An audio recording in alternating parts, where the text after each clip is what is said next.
WHO recently launched 2 reports on violence against children, including online violence.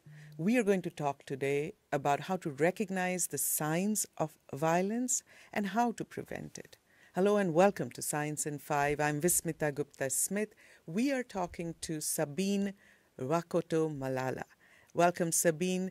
Talk to us about violence against children. What do we mean when we say that? The numbers around violence against children are shocking and unacceptable.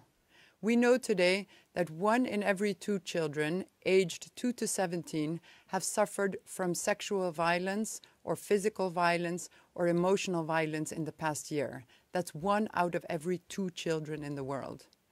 We also know that 1 out of 5 girls is sexually abused before the age of 18, and 1 out of 13 boys is sexually abused before the age of 18. Again, these numbers are shocking and unacceptable. So the physical impacts, such as deaths and injuries, are terrible. However, there's also lifelong consequences that come with violence in childhood. We know that children that have suffered violence will suffer from more mental health disorders, such as depression, anxiety, suicidal thoughts. These children also are more at risk of engaging in risky behaviors, such as smoking, alcohol consumption, drug consumption, unsafe sex. These in turn lead to non-communicable diseases, such as cancers and cardiovascular diseases. And we also know that children that suffered violence in childhood are more likely to become perpetrators of violence later in life.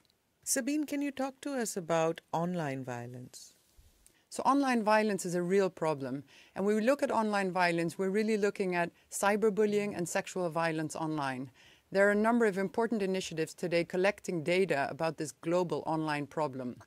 However, there are 2 important myths that need to be clarified.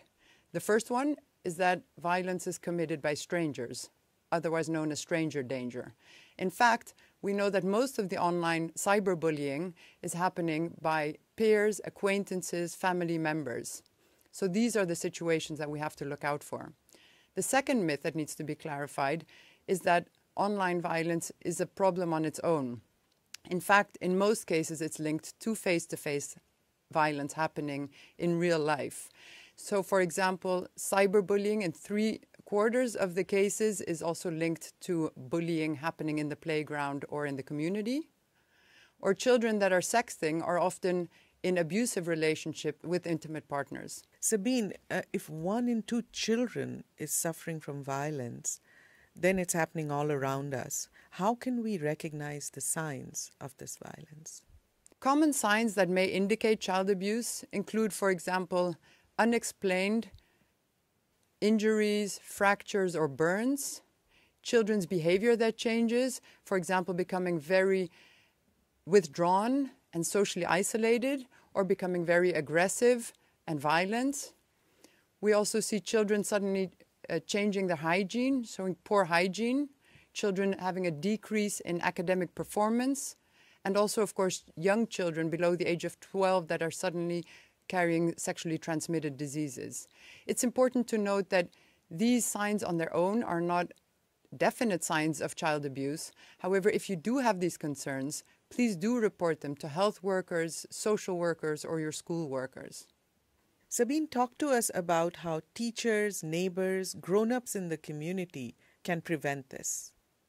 So for parents, caregivers, teachers, really anyone who's in contact with children, protecting them should be a top priority. Myself, I'm a parent of 3 children. They're aged 16, 14, and 10. And I follow 4 key pieces of evidence-based advice. The first one is open communication with your children. If you can establish that open communication, the day that your child is suffering from something, he or she will be more likely to come to you. The second one is establishing clear rules. This includes, for example, curfews, structuring your day, but more importantly, knowing always where your child is in terms of the rules. Thirdly, teaching your children about consent and personal body safety. This is important at all ages, 4 years old, 8 years old, 10 years old, 18 years old. And lastly, actively participating in your child's life. Again, if you're involved in your child's life, you will know when he or she is changing his or her behavior and is possibly showing signs of trouble. So, to summarize, the way we can keep our children safe is through education, vigilance, communication, and having a strong relationship with them. Thank you very much, Sabine. That was Science in 5 today. Until next time, then. Bye bye.